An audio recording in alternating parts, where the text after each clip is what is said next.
Hello, everybody, and welcome to the Empire Podcast of the Week. As you guys know me, I am Stephen Ogden. I am your host, and I'm excited to be here.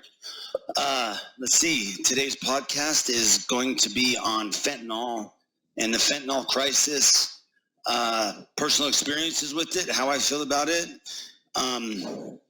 Just so you guys know, I might cuss a little bit in this one. I might not have the best language because fuck fentanyl. That's how we feel. It's a disastrous drug. It's terrorizing our country. It is ruining our community. It is addicting our children. It's just a horrible drug. So a couple quick facts. Did you guys know that fentanyl, in some cases, 100 times more potent than heroin? Did you guys know that there's another drug even more potent than that called carfentanil? You know, a few of these pills, a handful of these carfentanil pills is enough to poison a whole entire town's water supply, killing everybody in the town. It's a weapon of mass destruction. It is poison, and it's just a horrible drug. Today's opioid addicts are not, they're not using heroin anymore. They're not picking heroin. They're not using that China White. They're not using black tar.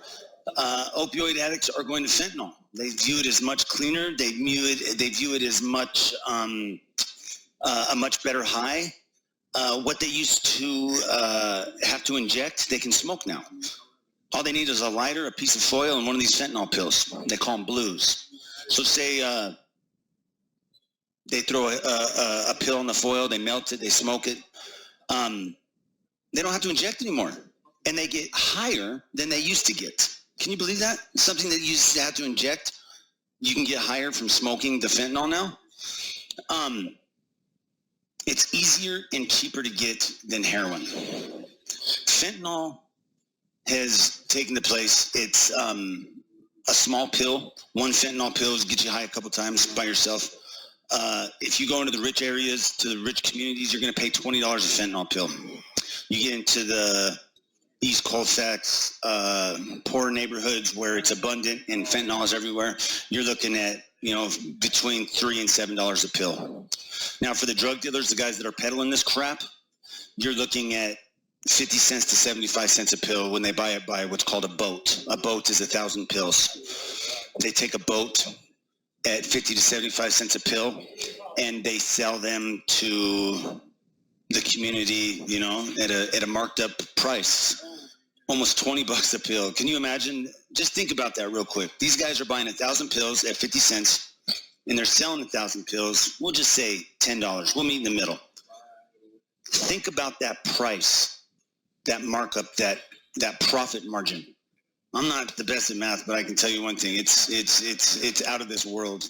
And these guys are making hand over fist money.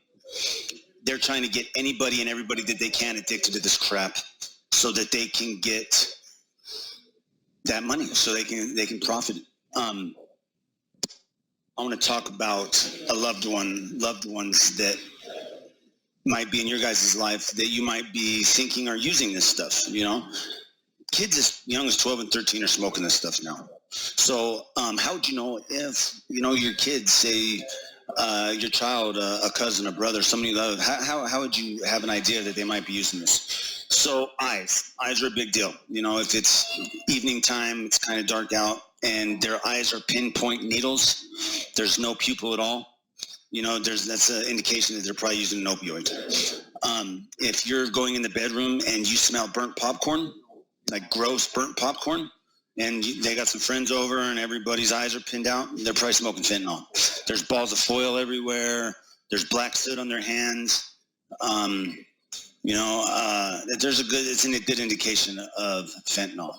A friend of mine walked in on a friend of his, and he knew his friend was a fentanyl addict, had been using fentanyl for a couple of years now. He walked in on him and his son smoking fentanyl. His son was 13 years old. That's what is happening right now. 13-year-olds are smoking fentanyl with their dads, with their mothers, with their brothers. It's a tragedy, man. It's like, it really hurts my heart to know that this is going on. Like, when I look around, like, I'm on the front lines, guys. I'm in the penitentiary, and I get to see these guys coming in day after day after day. You know, you see guys that come in because they were selling it. You see guys that come in because they're using it and committing crimes. And you see people that their kid got a hold of one of the pills, ate it, and died. You know, and they're a mess because their addiction led to their child dying. You know. I was talking about the price and all that. And one thing that's going on is people are buying this stuff off the dark net. They're buying a mixture of the stuff. They're buying a pill press. It's mostly what the cartels are doing, but this is happening in America. This drops the price down to 8 cents a pill. How do you combat that for the guys that are selling this stuff? How do you say, you know, we want you to stop when you're making, you know, $100,000 a week off selling this crap, you know? I want to ask you guys something. How do you think that people are paying for this? You know, when you're smoking 20 fentanyl pills a day, because your addiction causes your tolerance to shoot up. It skyrockets. So when your tolerance goes from one pill lasts you half the day to you have to smoke 20 pills a day and you're paying $10 a pill. How do you pay for that? Have you guys seen the news, the crime wave that's going on in America? Have you seen the runouts from these stores where guys are getting teams together and they're running out, jumping in a stolen car and driving off? That's how they're paying for it. The crime wave in America is being fueled by fentanyl. There's only one way to pay for this: to sell it or to steal, rob, and pillage, burglarize homes, take money out of your parents' wallet, snatch a lady's purse at the grocery store. You see it all. It's just, that's how it's being paid for. Crime's always been here. It's always going to be here. But fentanyl is what is driving this crime wave. And, you know, I want to tell you guys, you know, it gets even worse than that. You know, prostitution is at an all-time high right now in America due to fentanyl. When these women get addicted to this stuff, when these young girls get addicted to this stuff, and they're not into stealing, they're not into robbing, they're not into doing that, they got one commodity, and it's precious. It's worth more than anything in this world, is their bodies. And they're forced to prostitute themselves. And there was a story I seen on the news, I think it was the day before yesterday. A young 8-year-old girl was coming across the border. She'd been sexually assaulted. She made a statement. They took her in and they were checking her. And when they were checking her, they found her body full of fentanyl pills. The cartel had inserted balloons of fentanyl into this 8-year-old girl. You know, that's what's happening for this drug. How's this fentanyl getting here? I kind of just touched on a little bit with the cartel. But how's the cartel getting it? They're getting it from China. China manufactures this stuff by, I mean, it's just astronomical what they're doing over there. They're manufacturing boatloads of this stuff, and they're sending it to America. You know what a weapon of mass destruction is? Do you guys remember September 11th? September 11th, how many people died that day? In America, well, here's a fun fact. I shouldn't call it fun, that's disrespectful. Here's a fact. 3,000 people a month are overdosing on fentanyl. $3,000 people a month. How many people died on September 11th? That's a September 11th happening every month in America. And that's another country that is fueling a September 11th every month. That's a weapon of mass destruction. Imagine if you wanted to go into a country and destroy it, and you said, I want to hire a bunch of people to rob every store.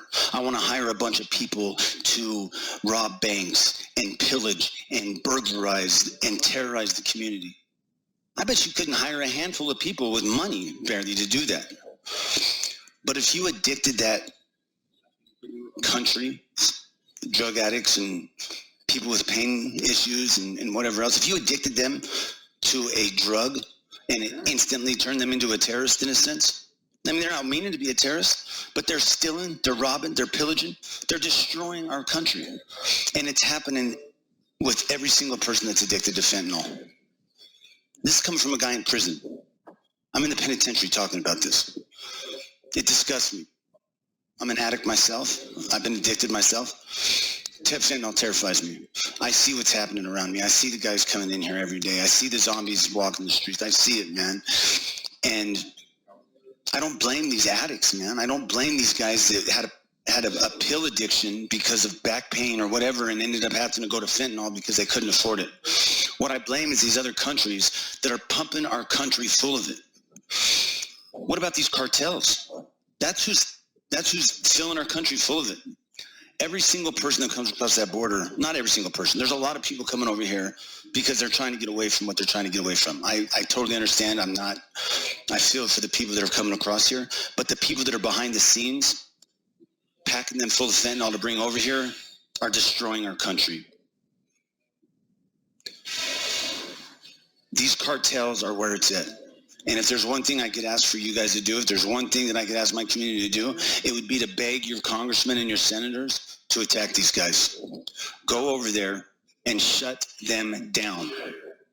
Do you guys like having Whole Foods in your neighborhood? Do you guys like having, nice upper class stores you can go shopping? Do you like having grocery stores you can shop in at a reasonable price? Why are these stores leaving from California? Why are these stores leaving from New York City? Why are these stores going away?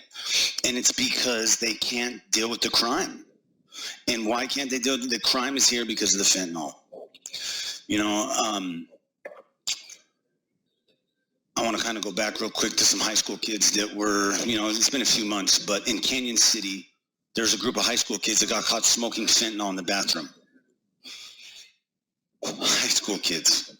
Then a 20-year-old girl was just sentenced out of Colorado Springs to federal prison for 20 years for selling fentanyl pills to high school kids. High school kids. I want to talk about some cadets recently that did a couple bumps of cocaine. I'm not condoning the cocaine. I'm just saying, they were partying. They were drinking a few beers. These guys thought they were just snorting cocaine, and they were dead. It turned out they were snorting fentanyl-laced cocaine. There's a 13-year-old girl who couldn't go to a dispensary to buy marijuana. She shouldn't have been smoking, but she was. I was smoking pot when I was 13.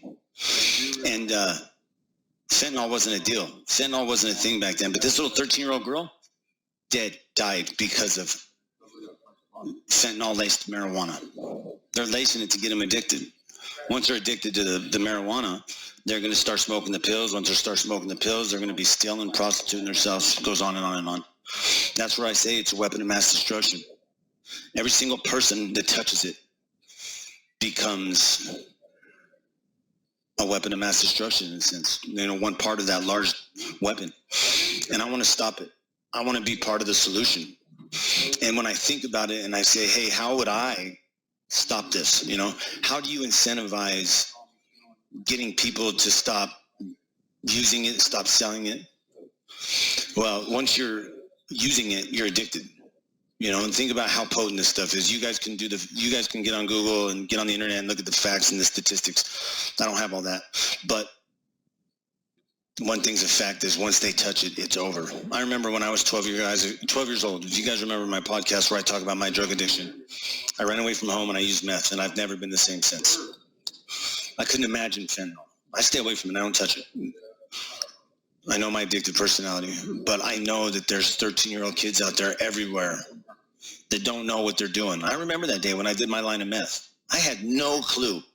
If I could flash forward and look ahead and say, wow, that's going to be my life 20, 30, 40, years from now.